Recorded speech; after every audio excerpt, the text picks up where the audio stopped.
qadını, yoldaşının bütün qohum əqrabası sabahsı gün, ilk toy gecəsindən sabahsı gün səhər saatlar 8-9 arası idi, gətiriblər ginekoloji müayinəyə. Qızlıq pərdəsi pozularkən qan gəlməməsi həqiqətən mümkündürmü? İllərdir ailəli olan xanım müraciət edir. Adi anatomik olaraq öz orqanlarını tanımır. Yəni xarici genital üzvlərindən söhbət gedir.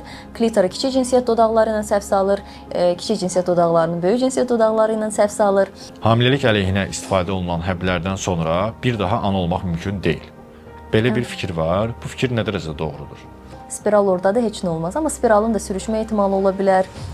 Spiral ola-ola 100 nəfərdən birində hamiləliyi də baş tuta bilər. Cinsi əlaqə zamanı şiddətli ağrıların əsas səbəbləri nədir? Əgər cinsi əlaqə qorunmasız olubsa, əlaqədən sonra qadın cinsi yolla keçən infeksiyaları da yoxlaya bilər, amma həmən sabahsı günü yox. Mümkündürmü ki, məsələn, bu anadan gəlmə qızlıq pərdəsi olmadan doğulsun bir qadın? Doğuşdan həmən sonra elə vaginoplastikaya üst tuturlar. İstər labioplastik olsun, istər vaginoplastik olsun. Bu qətiyyən yol verilməzdir. Xanımlar ilk cinsi əlaqədən öncə və sonra hansı qaydalara riayət etməlidirlər? Bakirəlik daha çox sosial və mədəni bir anlayışdır və heç bir qadın buna görə mühakimə olunmamalıdır.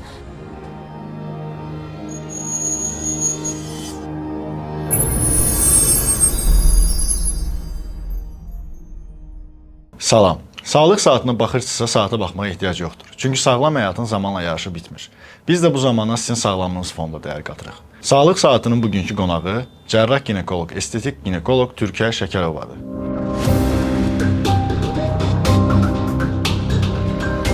Salam Türkiyə xanım. Salam. Dəvətimi qəbul edib gəldiyiniz üçün öncəliklə təşəkkürümü bildirmək istəyirəm. Çox sağ olun. Mən də sizə təşəkkürümü bildirirəm dəvətiniz üçün.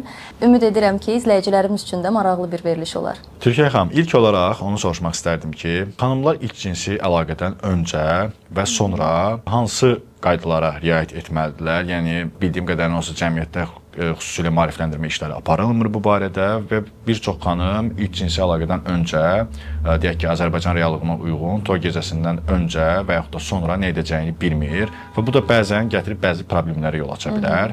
Hansı qaydaları izləməlidirlər? Hansı addımlar atmalıdırlar xanımlar bu təqdirdə? Ümumiyyətlə ilk cinsi əlaqə qadınlar üçün həm fiziki cəhətdən, həm emosional cəhətdən çox vacib bir mərhələdir və birinci ən vacib məqam qadın məlumatlı olmalıdır. İstər öz bədəni barəsində, öz menstrual sikli barəsində, hamiləlikdən qorunma yöntəmləri barəsində, yəni reproduktiv sağlamlıq barəsində minimal biliklərə sahib olmalıdır.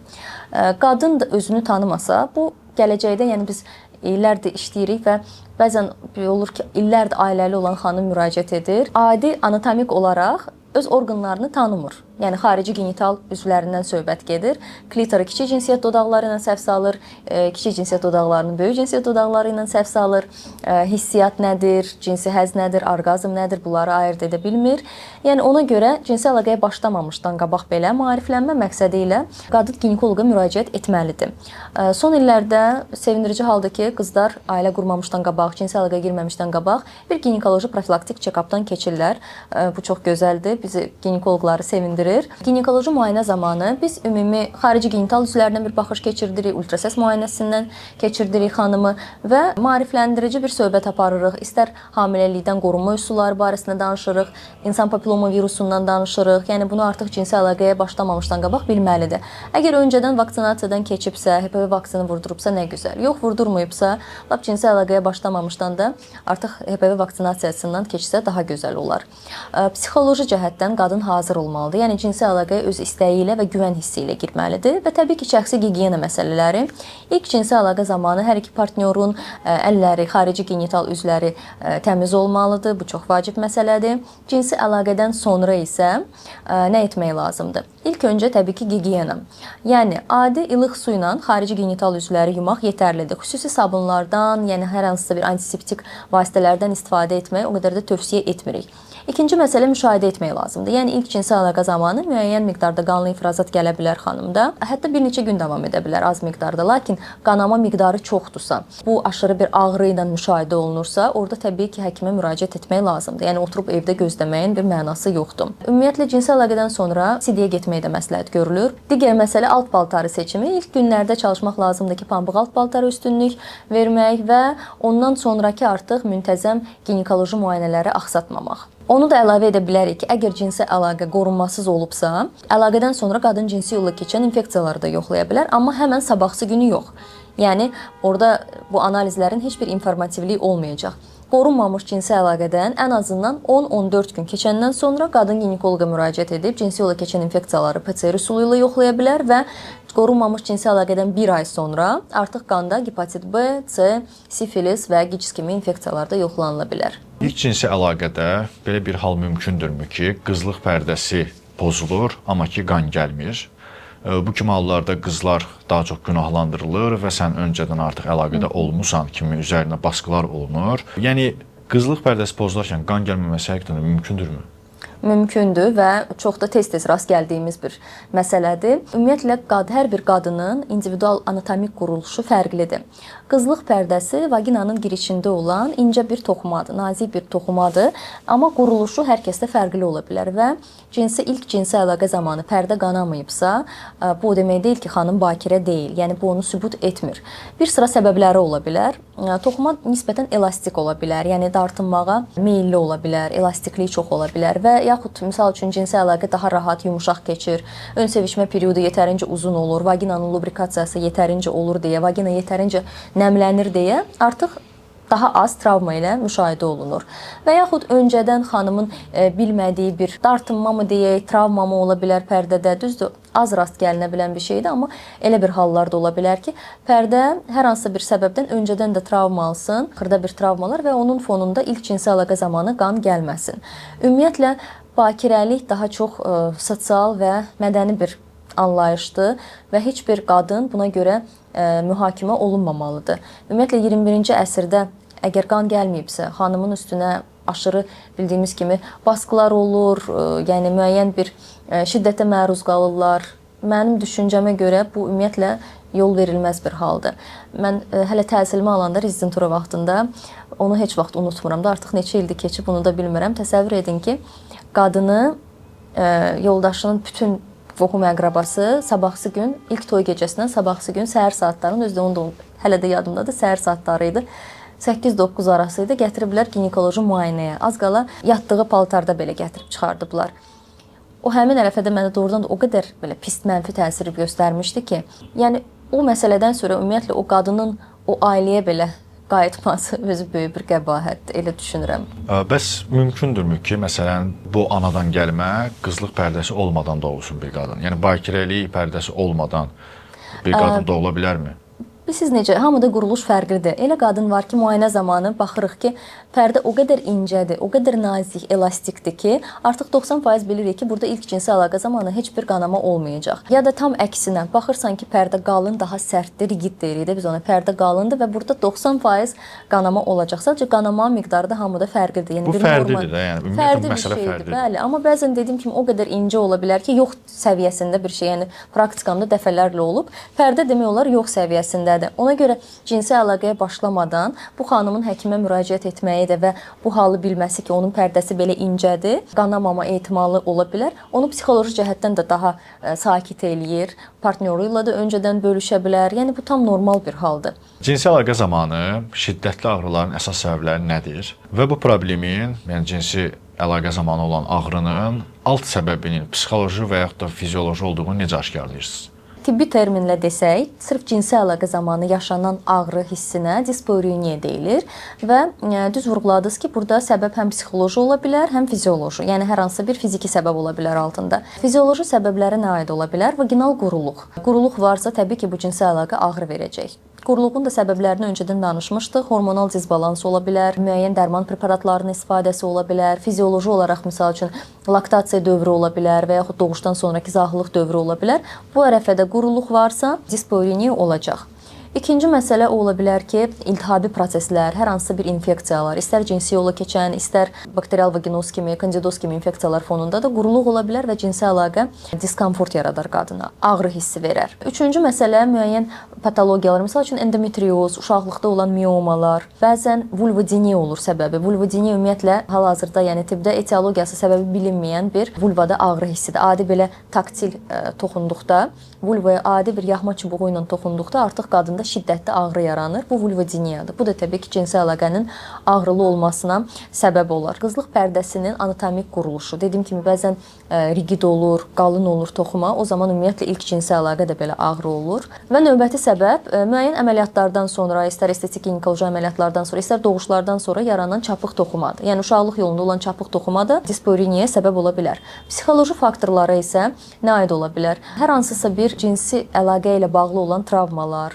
zorakılıq keçmişi varsa, misal üçün yanlış inancları cinsəllik barəsində və ümumiyyətlə cinsi əlaqə barəsində yanlış inanclar varsa, bunlar da səbəb ola bilər. Gərginlik, stres, depressiv vəziyyətlər və öz bədəni ilə bağlı qadında olan özgüvənsizlik hissi varsa, istər doğuşdan sonraki dövr ola bilər, ümumiyyətlə doğuşla əlaqəsi də olmaya bilər. Fizioloji ilə psixoloji dispariniyanı necə ayırd edirik? Təbii ki, ilk öncə anamnezi toplayırıq, normal detallı sorğu-sual edirik pasiyenti və ginekoloji müayinədən başlayırıq. Ginekoloji müayinə, ultrasəs müayinəsi aparıla bilər, lazımi testlər götürülə bilər. Əgər heç bir fiziki əsas yoxdursa, fiziki səbəb yoxdursa, qadın fiziki olaraq sağlamdırsa, o zaman təbii ki, daha çox psixoloji dispariniya barəsində düşünürük və həmin qadınlarda adətən o gərginlik, o qorxu, stres hiss olunur. Burada artıq müalicə daha çox psixoterapevtlə, cinsel terapevtlə birgə aparılsa, daha gözəl nəticə əldə edə bilərik. Yox, əgər fiziki bir səbəb varsa, misal üçün hormonal disbalans varsa, ona doğru, ona yönəlik müalicə aparırıq. Ya da dediyim kimi iltihabi bir proses varsa, iltihab əleyhinə müalicə aparılır. Yəni hər səbəbə uyğun individual yanaşma ilə müəyyən hallarda, bir sıra hallarda pozitiv nəticə əldə etmək olur. İndiki mövzuda vurğu elədiyimiz mövzulardan biri də o idi ki, estetik prosedurlar, ümumiyyətlə eşitdiyim qədərilə bu vaginoplastika, labioplastika və ya da vagina cavanlaşdırma kimi estetik prosedurlar son illərdə populyarlıq qazanıb.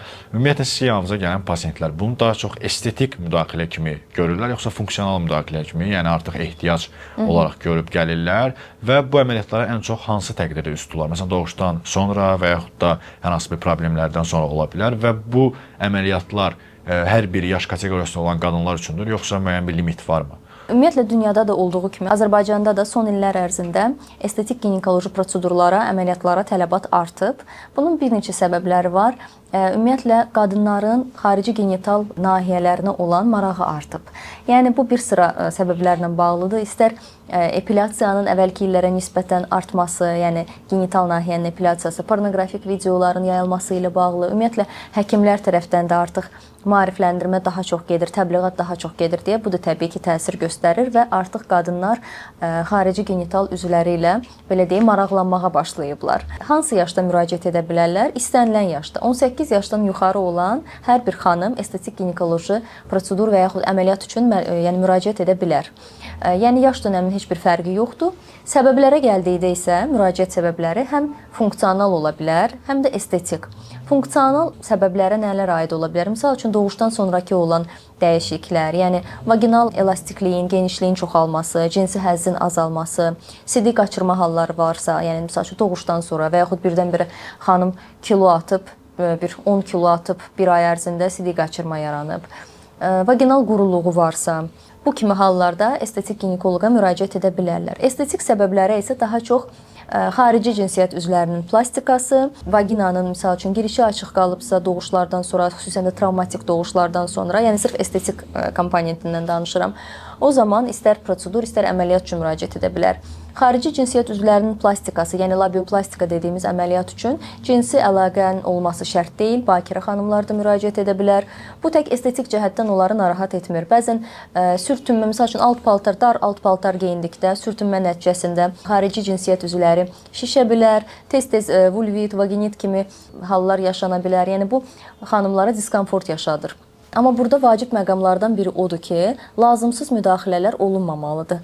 Çox təəssüf ki, bir sıra hallarda elə həkimlər tərəfindən də müəyyən dərəcədə qeyri-etik davranışlar olur. Misal üçün, pasiyent gəlib sizə ümumi müayinə üçün infeksiya şikayəti səbəbindən, yəni hər hansısa bir axıntı səbəbindən, pasiyent bismillah eləyib hələ ginekoloji masaya çıxmayıb, ginekoloji kresloya çıxmayıb, həkim artıq onun xarici cinsiyyət üzvlərini mühakimə edir. Bəlkə sizə bir əməliyyat lazımdır. Bəli, yəni bəlkə demir, deyir ki, sizə lazımdır. Soruşmur, heç fikrini də almır. Bu nə dərəcədə etikdir? Təbii ki, Yəni bu yol verilməzdir. Həmişə deyirəm, xarici cinsiyyət üzvlərinin quruluşu hər bir qadında fərqlidir. Yəni orada həmişə qızlar soruşur, ümumiyyətlə xanımlar gələndə soruşur ki, doktor, sizcə mənə bu əməliyyat lazımdır?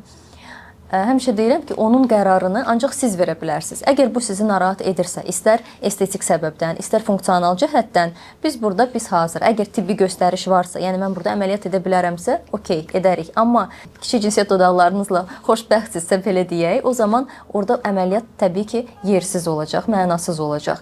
Həkimin də biraz o cəhətdən etikanı gözləməsi mütləqdir. Və yaxud doğuşdan sonra xanım hələ 2 ay öncə doğuşu olub, tutaq ki, zaten bu qadın hələ psixoloji durumu, emosional vəziyyəti hələ tam stabilləşməyib, evdə körpə bir uşaq gəlir adi bir profilaktik misal üçün müayinə üçün kresloya çıxar-çıxmaz ginekoloqdan eşitdiyi sözlər olur ki, sən nə gündəsən, təcili sənə əməliyyat lazımdır. Hər istifadə etdiyimiz sözlərdə çox diqqətli olmalıyıq.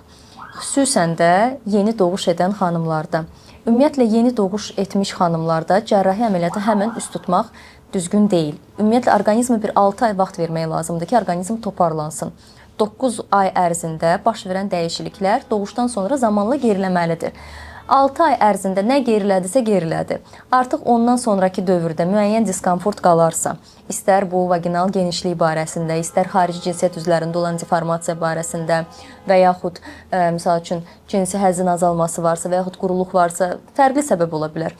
Amma ilk etap 6 ay gözləmək lazımdır. Çünki ilk müddət qadın xüsusən də əmizdirmə yəni dövründədirsə, süd verirsə, hormonal status zaten dəyişib, emosional vəziyyəti o deyil.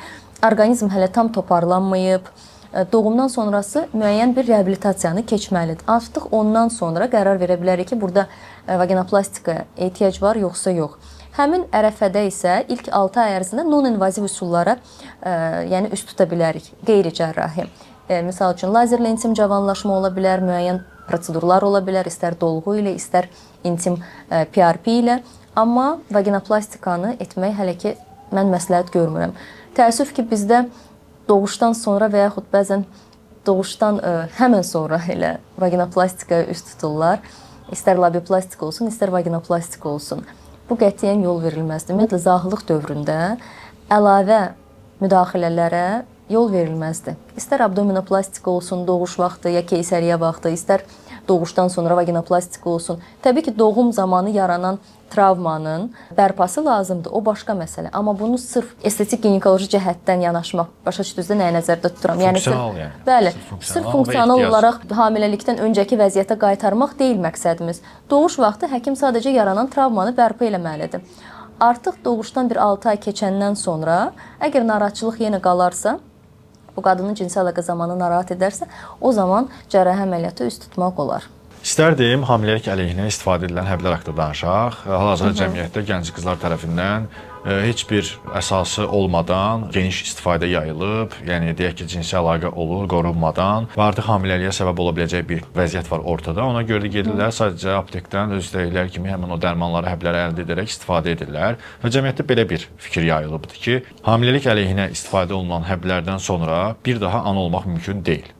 Belə bir fikir var. Bu fikir nə dərəcədə doğrudur? Siz hansı həbləri nəzərdə tutursunuz? Məsələn, gündəlik istifadə üçün olan həbləri mi yoxsa? Məsələn, Postinor kimi həblər ki, hansı ki, məsələn, cinsi əlaqə olur, bitir. Anladım. Ondan sonra artıq hamilə qalmamaq üçün və həmçinin bu dərmanların nə kimi fəsadları var? Məsələn, hansısa bir hormonal disbalans mı yaradır və yaxud da menstrual siklda hansısa bir problemlər yarada bilirmi? Anladım. Postinor dediyiniz dərman təcili kontrasepsiyaya aiddir. Təcili kontrasepsiya nə deməkdir? Misal üçün, qorunmamış cinsi əlaqə olubsa və yaxud istifadə etdiyiniz baryer yöntəmləri və yaxud digər kontrasepsiya yöntəmləri işə yaramayıbsa, zorakılıq halı olubsa, təəssüf ki, həmin əlaqədən sonra bizə lazım olan kontrasepsiya təcili kontrasepsiyadır. Bu kontrasepsiya yöntəminə qorunmamış cinsi əlaqədən sonra ilk 72 saat ərzində üst tutmaq olar. Elə həmin dediyiniz o dərman ən yaygın istifadə, yəni ən geniş istifadə olunan preparatlardan biridir və çox vaxt reseptsizdir. Artıq kiminsə məsləhəti ilə gedib aptekdən ala bilirlər. Bəli. 2 həbdən ibarət olur. Yəni dozası rejimi odur ki, ilk həbi nə qədər tez içə bilsə, o qədər yaxşıdır. 12 saat sonra ikinci həbini içir. Amma bu normal sikla müdaxilədir. Normal menstrual sikl üçün bir hormonal, həmişə deyirəm, hormonal bir bomba kimidir orqanizm üçün. Bunu mütəmadi, regular hamiləlikdən qorunma yöntəmi kimi istifadə etmək qətiyyən olmaz və ümumiyyətlə 100% effektiv də bir metod deyil. O qədər praktikamızda yəni elə кейslər olub ki, Pastenoru içib, amma yenə də Pastenordan sonra hamilə qalıb. O da var. Və ildə maksimum mən öz pasientlərimə maksimum 2 dəfə bu üsula üst tutmağı məsləhət görürəm. Çünki menstrual disfunksiya yarada bilər, normal aybaşını poza bilər, yəni düzənsizliyə səbəb ola bilər. O ki qaldı digər hormonal preparatlara. Biri də var gündəlik istifadə etdiyimiz həblər, oral kontraseptivlər. Bunu artıq planlı şəkildə ay boyunca xanım istifadə edir. Aybaşının ilk günündən, yəni fərqli dərmanlar olur. Eləsi var 21 günlük, eləsi var 28 günlük.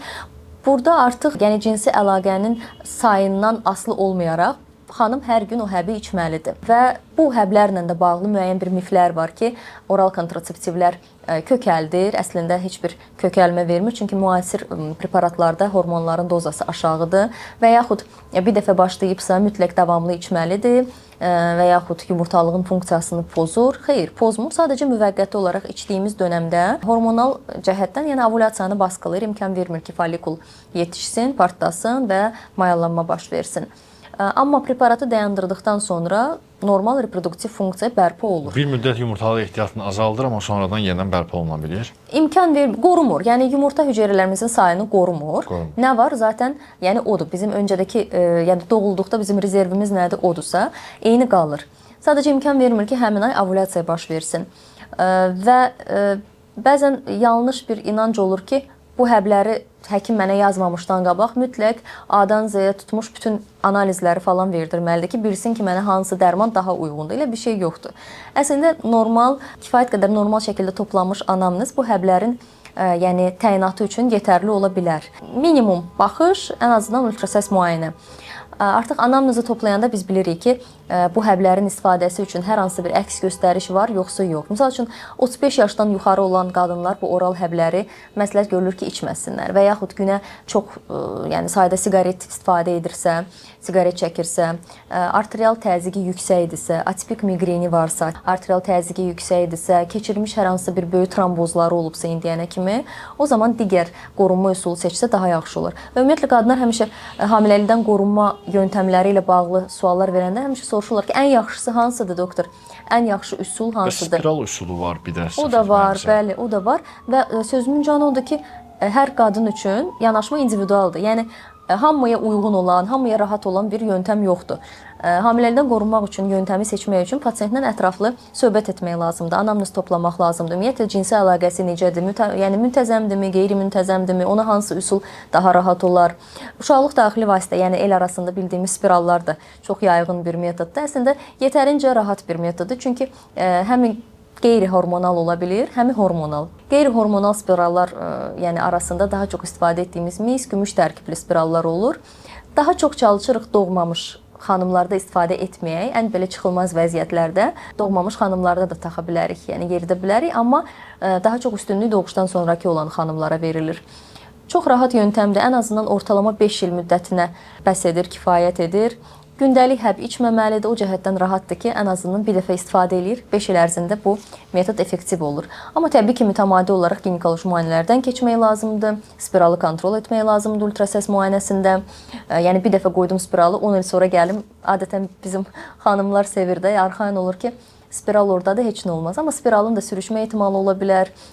Spiral ola-ola 100 nəfərdən birində hamiləliyi də baş tuta bilər. Ona görə profilaktik ginekoloji müayinələrdən mütləq keçmək lazımdır.